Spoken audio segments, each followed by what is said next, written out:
ओम नमः शिवाय। आप सभी व्यूअर्स का पुनः स्वागत है। अपने उन सब व्यूअर्स को धन्यवाद करते हुए जो मई माह का मैंने राशिफल तैयार किया है, उसकी अगली राशि जो बनती है वो वृश्चिक राशि है। वृश्चिक राशि में वैसे तो साढ़े शादी का प्रकोप खत्म हो चुका है 24 मई से। इन्होंने काफ़ी कुछ अपने आप को मेंटेन कर लिया होगा इन साढ़े 7 साल में। लेकिन क्या है कि अभी शनि वक्री हो गए हैं फिर से। तो क्या है, जब ऐसी स्थिति हो जाती है शनि की, तो उसका प्रभाव थोड़ा-सा अ, फिर से वो मतलब साढ़े साती का प्रभाव फिर से शुरू हो जाएगा, ऐसे कहते हैं। तो आप वो वाला वीडियो देखिए, आपको थोड़ी-सी और अच्छे से समझ में आ जाएगी। मैंने जो वीडियो बनाया है 11 मई से, वक्री हो गए हैं शनि। वैसे और जो बड़े ग्रह हैं, उनके बारे में थोड़ा बताने की कोशिश करती हूँ। जैसे कि मैंने बताया कि शनि अपनी ही राशि में है और गुरु क्या है, नीच राशि में है और आपके स्वामी राशि मंगल उच्च अवस्था में है, वो भी कौन-से भाव में है आपके? 3rd भाव में है। तो ये रहने वाले हैं मतलब शनि और गुरु, ये तो रहेंगे पूरे माह, लेकिन मंगल क्या है, ये 4 मई से अपनी राशि बदल के कुंभ राशि में आपके 4th भाव में आ जाएँगे। तो प्रत्येक राशि वालों के लिए मैं बताती हूँ कि स्वामी राशि जो है सबके सबसे ज़्यादा इम्पोर्टेंट होते हैं। तो 4 मई तक तो आपको जब ये उच्च राशि में रहेंगे तो आपको काफ़ी शुभता प्राप्त हो रही होगी और 4 मई के बाद फिर थोड़ा-सा आपको सावधानी रखनी पड़ेगी, वो भी 4th भाव से संबंधित। और उसके बाद आ जाते हैं राहु, आपके अष्टम में जैसे चल रहे थे वैसे ही चलेंगे और केतु आपके 2nd भाव में है और ये सितंबर तक दोनों अपनी राशि नहीं बदलेंगे। अब उसके बाद आ जाते हैं सूर्य। सूर्य और बुध, ये बुध आदित्य युग का निर्माण कर रहे हैं और ये आपके कहाँ कर रहे हैं? 5th भाव में है। तो सूर्य का ये स्वयं का भाव है और सूर्य इधर आपके 10th भाव के स्वामी हैं और वो भी उच्च अवस्था में है। तो समझ लीजिए कि आपको 10वें भाव से संबंधित, इधर 5वें भाव से संबंधित, तो दोनों भाव एक्टिवेट कर देंगे ये। और फिर सूर्य अपनी राशि बदल के 13 मई से ये अपनी राशि बदल के शुक्र की राशि में आपके 6वें भाव में आ जाएँगे। वहाँ शुक्र पहले से ही विद्यमान है। तो बुध जो है वो इस महीने 2 बार राशि बदलेंगे। एक तो ये 9 मई के बाद अपनी राशि बदल के बुध की राशि सॉरी शुक्र की राशि में आ जाएँगे और वहाँ पर सूर्य भी रहेंगे। और उसके बाद ये 24 मई से फिर अपनी राशि बदल के फिर ये आपकी ये फिर से अपनी राशि बदलेंगे, ये आ जाएँगे आपके अष्टम भाव में। तो कुल मिला के ये कि आपको पूरे माह सूर्य की सबसे ज़्यादा शुभता प्राप्त होगी, क्योंकि एक तो सूर्य आपके केंद्र भाव में बुध आदित्य योग का निर्माण करेंगे, इधर 10th भाव के स्वामी हैं। तो आपका 5वें और 10वें से संबंधित अगर बन रहा है और नेटल चार्ट में भी सूर्य की स्थिति अच्छी है, तो आपको पूरे माह जो है सूर्य की और इधर फिर शुक्र की, क्योंकि शुक्र आपके 7th भाव में है, अपनी ही राशि में है और मालव्य नामक पंच महापुरुष का निर्माण कर रहे हैं। उनकी शुभता आपको पूरे माह प्राप्त होने वाली है।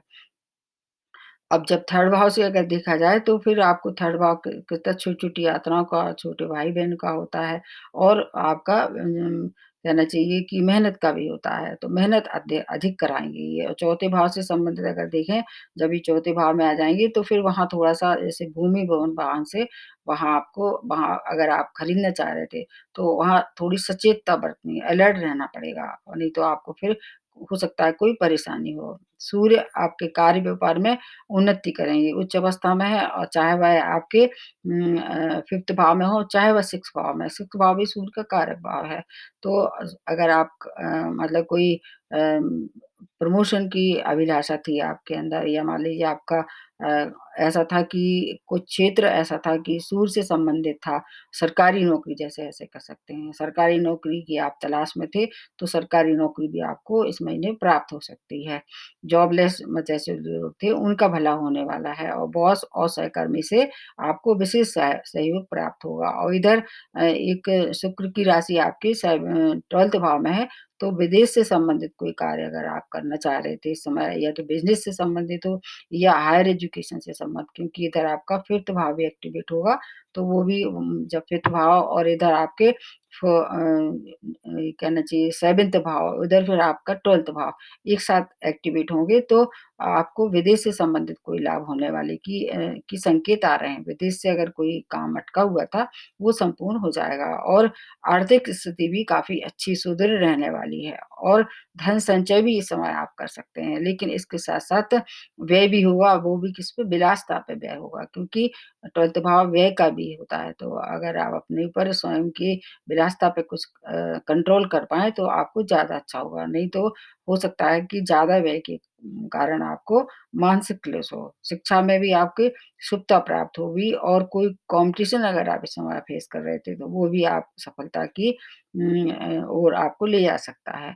और एक एक ऐसी आपको मतलब विशेष सौगात इस महीने प्राप्त होगी। अगर आप प्रेम प्रसंग में थे, तो वो आपके विवाह में परिणत होने की वहाँ पर पूर्ण आशा है। मतलब अगर आप किसी से सच्चा प्रेम करते थे, तो आप अपने उस प्रेम को अपने कहना चाहिए लक्ष्य तक पहुँचा सकते हैं, जो कि प्रेम का अगला जो पड़ाव होता है, वो शादी ही होती है।